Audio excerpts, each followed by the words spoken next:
Hello, welcome to the Local Roads Improvement Program Best Practices for a Successful Project Reimbursement training video. My name is Danny Fields and I'm the LRIP Contract Specialist.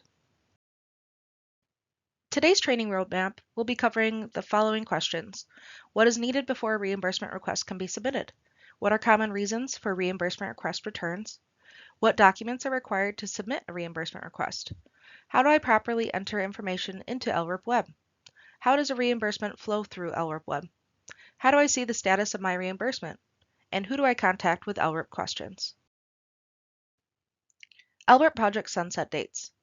This table below shows the program cycle and the sunset date associated with your project. So for projects issued in the 22-23 program cycle, the sunset date is June 30th of 2027. This means that the project must be complete, all contractors paid, and a reimbursement request submitted. Sunset dates are listed in your SMA, which is the State Municipal Agreement. If your municipality does not intend to construct your project, coordinate with the LRIP Program Manager for next steps.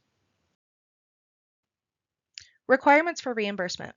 Your project must be complete and all contractors must be paid directly by the municipality. The project must have been built to the specifications listed on the State Municipal Agreement.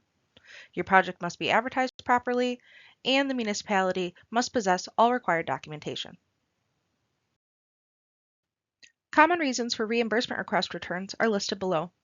Many times it is due to not uploading all required documentation or having questions about the documentation that was uploaded. All reimbursement requests require proof of advertisement, project award, itemized invoices, payment documentation, and an engineer certification. We will start with the advertisement piece. Advertising requirements of your LRIP project include proper advertisement of your public construction project. Examples of this include an affidavit of publication with a copy of your advertising text, your copies of newspaper clippings with the newspaper name and dates published, and you may also find your newspaper clipping online with the Wisconsin Public Notice website. Just uploading the ad text alone without any proof of advertisement is not acceptable. There is a new advertising requirement for 26-27 program cycle projects. Advertising information must be provided to the department through LRIP Web at least 7 days prior to publication. This information will be compiled by the department and placed on the website. Publishing errors that we see typically involve the Class 2 notice requirements. The notice on the left is published July 5th, July 12th, with a due date of July 19th. This does meet the Class 2 notice requirements as 7 days has elapsed between each event. An event is notated as an insertion of the paper or a due date or bid action. The notice being published on July 5th, July 12th, with a due date of July 16th does not meet these requirements due to 7 days not elapsing between each event. Next, we'll be covering the project award, which is when your municipality officially approves a contractor for the project. Project award. Once the project has been properly advertised, the municipality may officially award the project to the lowest responsible bidder. The municipality must provide information to the department, including the contractor's name, the LRIP eligible amount of the award, the number of bids, and confirmation that the lowest responsible bid was selected. Best practice is to submit the meeting minutes in addition to the bid tabulation, in which eligible and ineligible costs have been clearly marked or highlighted. While meeting minutes are the most common way to prove that the project was awarded, contract award letters from the municipality to the contractor are also acceptable. Please supplement both with the bid tabulation to prevent any delays in your reimbursement request. Next on the list of required items for your reimbursement request include itemized invoices. Acceptable itemized invoices must show what work was done and what materials were used. They need to add up to the amount entered into LRIP Web, and they must be provided for all engineering and construction expenses. Requests need to provide the final invoice if the invoice is cumulative, and requests should provide all invoices if work is not progressively tracked on the invoices. An example of this is the contractor application for payment. This is an example of a contractor's application for payment. This is a cumulative invoice which shows prior work and final work completed. Eligible expenses must be highlighted and match what is submitted into LRIP Web. Review the LRIP guidelines for the listing of eligible and ineligible expenses. This is another example of an acceptable invoice. It is itemized, it lists the materials used, it lists the quantities, and has the eligible expenses marked. This is an example of an unacceptable invoice. It's not itemized, it doesn't explain what work was completed or what materials were used. This needs additional detail for acceptance. Without that, this project would be sent back for additional review. These are other examples of insufficient documentation and would not be acceptable for an LRIP reimbursement request. They do not provide enough detail to what project was completed, what work was done, or what materials were used. Summary documents can supplement but not replace actual invoices. This summary shown on the screen has one contractor with 2 LRIP projects for the municipality with 3 different pay applications. This helps to be able to clearly match the claimed amounts for LRIP Web.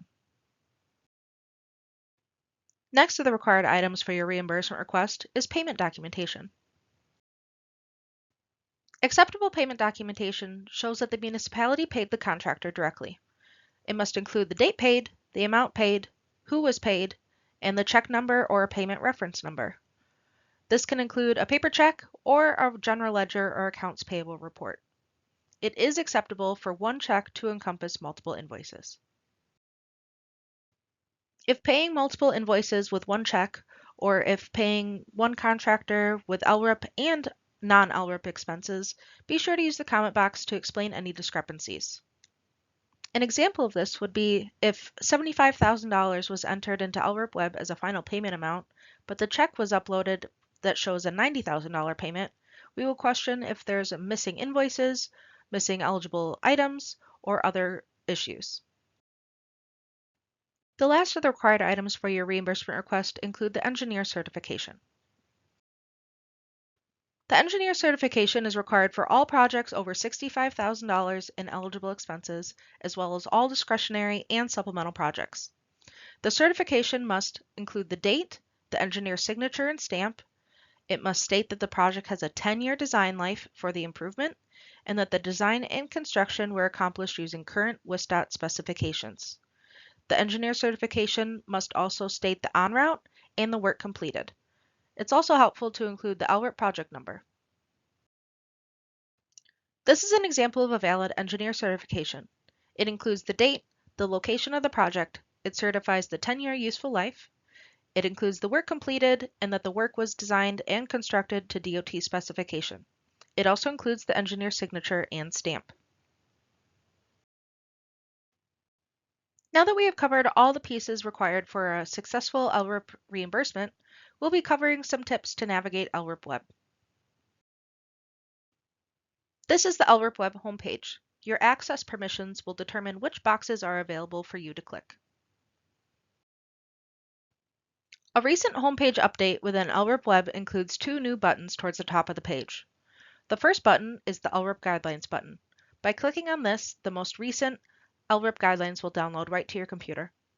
The second button, the LRIP Program Contacts button, will contain information for program staff, including phone numbers and emails.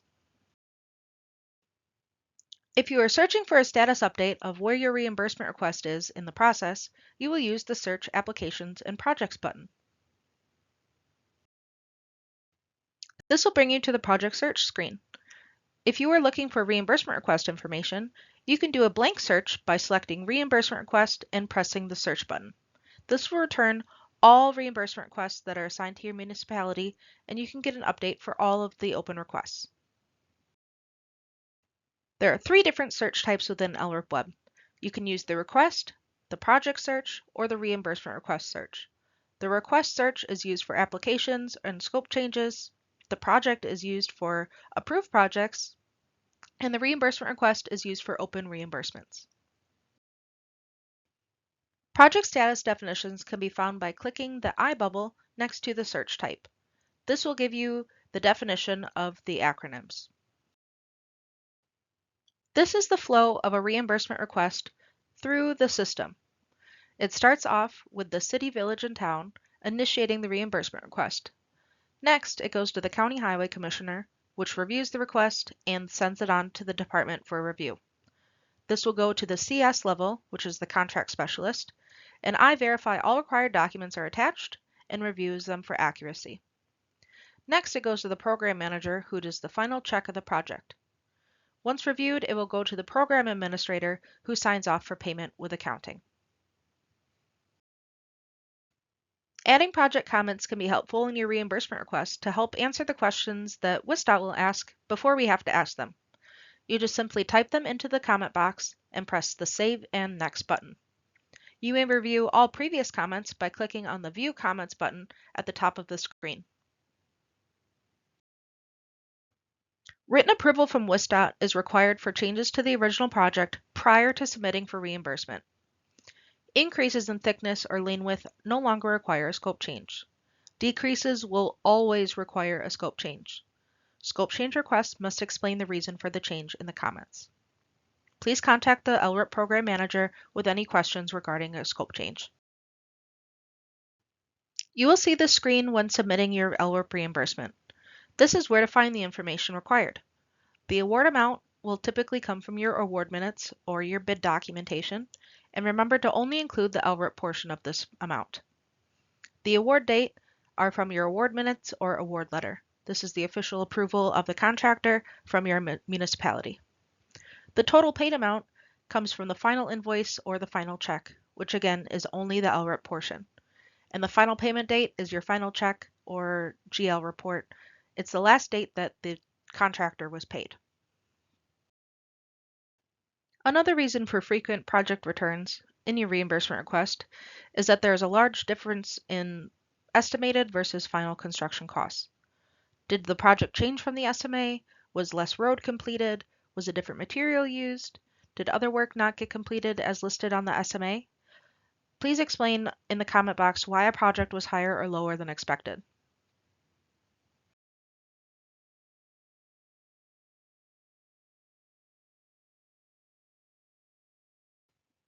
This training covered the requirements for submitting a reimbursement request, common reasons for returns, which documents to attach to the reimbursement request, how to properly enter information into LRIP Web, how a reimbursement flows through LRIP Web, how to see the status of a reimbursement, and who to contact with LRIP questions. To recap our documents that are required, we need an advertisement, proof of project award, itemized invoices, payment documentation, and an engineer certification. Some final tips for the reimbursement request. Providing a complete submission and accurate project information will help WSDOT process your reimbursement request as efficiently as possible. Be sure to highlight or mark eligible expenses on invoices that are being claimed. These amounts must match what's in LRIP Web. Ensure all of your documents are uploaded before submitting to WSDOT. And new and improved project checklists have been added to the latest LRIP guidelines for better project management and reimbursement requests. Please remember to use the comment box. This helps us when reviewing reimbursements. Please note what corrections are made when resubmitting a reimbursement request if it was sent back to you, such as missing invoice was uploaded or corrected award amount.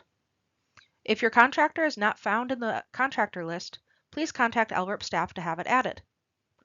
If an engineering firm is managing an LRIP project in addition to other projects, ensure all LRIP project costs are split from the larger project.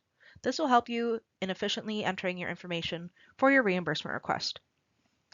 Please upload documents in PDF format and be sure to press Save and Next on each tab.